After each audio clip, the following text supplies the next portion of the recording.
l'endettement de la Côte d'Ivoire. Trop, c'est trop. La Côte dit trop, c'est trop.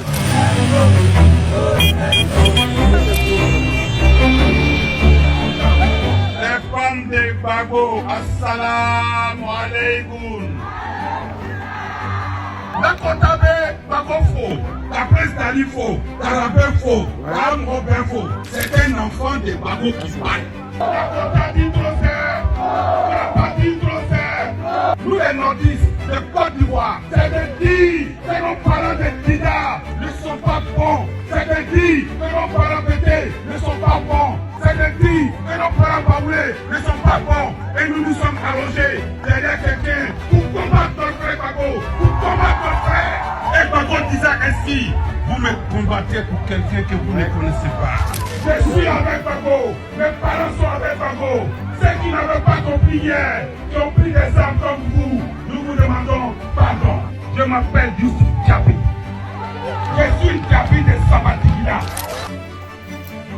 Je suis fier de dire que je demande à nos parents que nous avons voté. Et nous nous mettons à genoux pour dire au Kéré, au Pété, au Dida, pardonnez-nous. Bago est parti à la CPI. Il est revenu.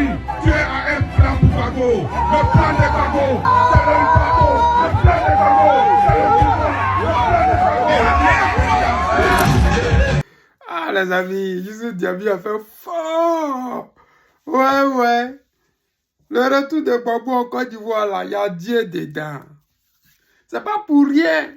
Il a battu à la CPI. Il a vaincu ceux qui étaient invaincus jusqu'alors. Parce que ce soit Samori Touré, que ce soit Thomas Sankara, que ce soit Lumumba, ils les ont tous. Mais voilà maintenant, le guide président Laurent Gbagbo, il est parti sur leur propre territoire et puis il leur a dit, nous irons jusqu'au bout. Ils n'ont pas eu les couilles d'aller jusqu'au bout, ils l'ont libéré. Ils ont voulu faire les oh, ok, il ne vient pas, il va rester à Belém, il a besoin, il va rester à, comment on dit là même, en Belgique, il a besoin d'autorisation, il dit ça là c'est foutaise, je paye mon billet, moi-même je rentre. Oh non, on va te donner tapis rouge, on va te donner, il dit non, laissez tout ça là, si vous n'avez pas voulu que je vienne, c'est pas tapis rouge que vous allez me donner à l'arrivée, laissez ça, moi-même je vais aller, je vais descendre comme les clients de n'importe où, de n'importe comment. Il est arrivé en Côte d'Ivoire, foule était foule, ouais. Mais ce que je voulais dire aux Ivoiriens, trop c'est trop. Et ça, nous venons de voir avec le camarade Prince Dali. Oui. Celui-là même qu'on ne présente plus. Le dieu de la jeunesse. C'est lui qui nous représente au haut niveau.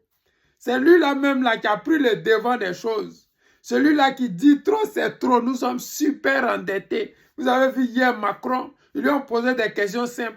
Comment se fait-il que nous sommes super endettés? Il dit que c'est le Covid, c'est la guerre en Ukraine. Qui t'a appelé en Ukraine? Ton papa, pense plutôt à ton peuple. Quand on demande à Ouattara pourquoi la vie est devenue chère, il dit que non, c'est la guerre en Ukraine. Mais nous, Ivoiriens, on a quoi à voir avec la guerre en Ukraine? On dit non.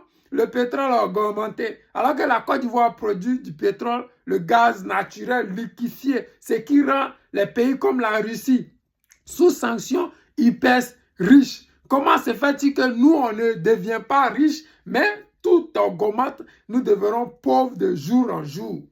Nous devons mettre fin à ça. Et voilà, le camarade dit, trop c'est trop. Mais il y a une autre partie que j'ai aimée encore chez nos camarades. Youssouf Diaby, il disait, nous, les nordistes, nous avons pris les armes. Il y a certains qui m'ont attaqué dans les commentaires en me disant, oui, pourquoi tu dis les nordistes? Tu peux dire les gens du RDR ou les gens de la rébellion. Tu n'as pas le droit de dire les gens du Nord. Mais mon ami, Youssouf Diaby là, c'est un Ivoirien de souche. C'est un nordiste. Parce que les nordistes là, il y a les Djoula qui ne sont pas de la Côte d'Ivoire, qui sont comme les Draman Ouattara, les Cissé Bakongo, comme les Kandia Kamara, et puis tous les Biekisé là. Ce sont des étrangers de chez étrangers. Mais eux là, ils se mélangent aux gens comme les Sorogio, les Ahmed Bakayoko, les Gon. Vous voyez un peu, voilà, des vrais Ivoiriens de souche là. Ils se mélangent à eux pour faire du mal aux Ivoiriens. C'est-à-dire qu'ils prennent l'image des nordistes du Nord pour faire du mal aux Ivoiriens. Et ça, le camarade a reconnu. Nous vous demandons pardon. On s'était trompé. Parce que le guide président Laurent Gbagbo nous avait déjà averti en disant, vous me combattez pour quelqu'un que vous ne connaissez pas. Draman Ouattara avait promis un Ivoirien, un toit. Il a dit aux Ivoiriens qu'il allait donner des maisons, des logements sociaux aux Ivoiriens qui allaient coûter 25 000 francs le mois et qu'ils allaient pouvoir payer ça sur 30 ans. Aujourd'hui, les maisons, c'est plus de 100 millions. C'est plus de 35 millions. Quelqu'un qui a 35 millions, il est pauvre comment? Dites-moi, si tu as 35 millions, comment tu es pauvre? Donc, les pauvres, là, ils ont 35 millions et puis dorment dans les quartiers comme les Gobelets, les quartiers précaires. Tu as 35 millions, mais tu dors dans les quartiers précaires. Tu ne peux pas aller te louer ou même te payer une maison décente. Les gens, s'ils n'ont pas de respect pour nous, ils nous ont surendettés. On vous dit, trop c'est trop, nous allons mettre fin à ça. En octobre 2025. C'est déjà arrivé. Vous êtes prêts? Nos lequins sont prêts? Nous sommes prêts. Les amis, c'était le président Lothar, l'ami des dirigeants qui se respectent. Je vous aime et je vous dis à tout à l'heure.